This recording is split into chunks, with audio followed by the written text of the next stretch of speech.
So moodAway captures a world of inspiring travel ideas crafted from people's journey, from the user journey using photos uploaded by the user.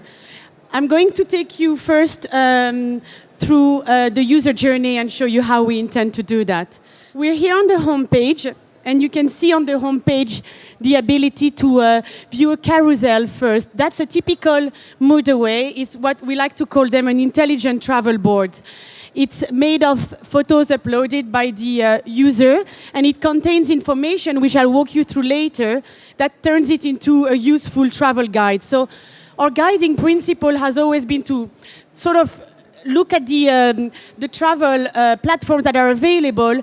We felt frustrated that sometimes they're beautiful, sometimes they're useful, but they don't combine oftentimes beautiful and useful. So we're trying to be inspirational and at the same time a tool to plan trips to get inspired.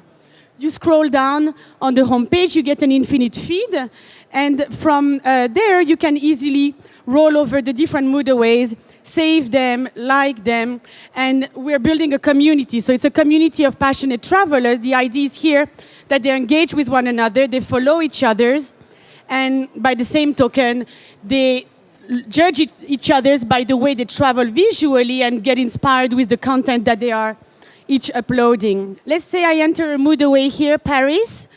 We go into the details of the content that this user called Smith John has created. I want to see what specifically he's used as content, and I can flip on the moodAway always to get to the format that is more what we are used to as a travel guide, something that bloggers can embed in their blog. So we see it also perhaps as a platform for travel bloggers. Content that is maybe more readable, more printable. When you're on the go, you take it with you. And it all goes by category. You'll see later in the create process, when the user created that specific moodAway about Paris, can tag categories, art and architecture, fun, etc., to specify those places that what they belong to, and then we can categorize it easier. I can go onto the site, for example, of the Louvre Pyramid directly from moodAway and get the practical matters of buying a ticket, for example. We are offering two possibilities today. One is a freestyle version. One other version is to use templates that are ready-made for the user to go faster. So if you're more, let's say, feeling very creative and very inspired, this is how you'll do it. You go onto uploading your photo, you can drag and drop them, so I was in Japan last year, let's say this is my photo from the sunset in Tokyo. I can add details to the photo, the metadata is pooled, Tokyo in Japan. I can choose the categories it belongs to. I can assign a frame, a tag, and then I get created by sort of having fun and rotating it around. I repeat the process, and I choose a background, I choose a font, I choose a number of sort of creative elements, and I'm ready to publish. The alternative is to do it with ready-made template, where you just drag and drop your photos and get something like this ready to publish. Can you please answer this? Who is not supposed to be a user of this platform? Travelers could be too broad. It will help you to really clarify then who do you think will be very interested in this? Yeah, it's a tricky question, because I see almost travel today as a lifestyle, as a way of living. I mean, travel is not just going to faraway places. Travel today is covered, if you look at the press, it's covered in the mainstream magazine, not just as a travel section of going to places, but travel in the sense of daydreaming, of getting inspired, of traveling culturally almost. I have to think of who to exclude. I'm not sure that there should be anyone to exclude.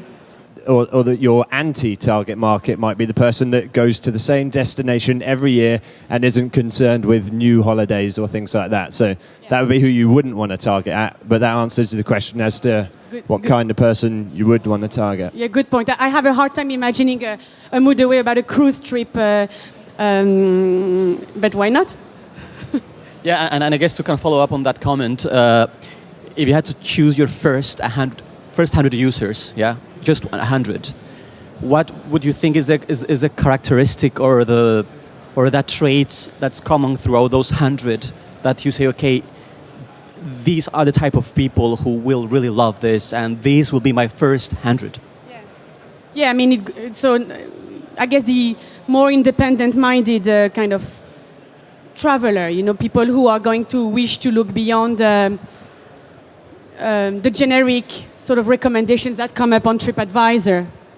We're trying to think of a different way to think about traveling, something that is really out of just following the mainstream. When you go on TripAdvisor, you just really see tons of reviews on very generic content, but it's very useful, but I think very often it's not inspirational in helping you think a little bit differently of how to really conduct your journeys, close by or far away. So that's the approach. I think I've been asked that question again and again. Who's your target audience? Really define them through what age they are, what gender they are, what they do at the weekends. And it's so annoying because, well, we, like you, do something that's very open-ended. I love that I'm sitting here. I feel like I'm a member of the audience. So whilst this question is probably a little bit frustrating, it's quite a good exercise to take yourselves through and say, right, our consumer is somebody who's mid-20s to mid-30s. They've got some disposable income, therefore they can travel, that kind of thing. And I'm sure you've already done some of that. So I just wanted to add that. Thank you. Big round of applause.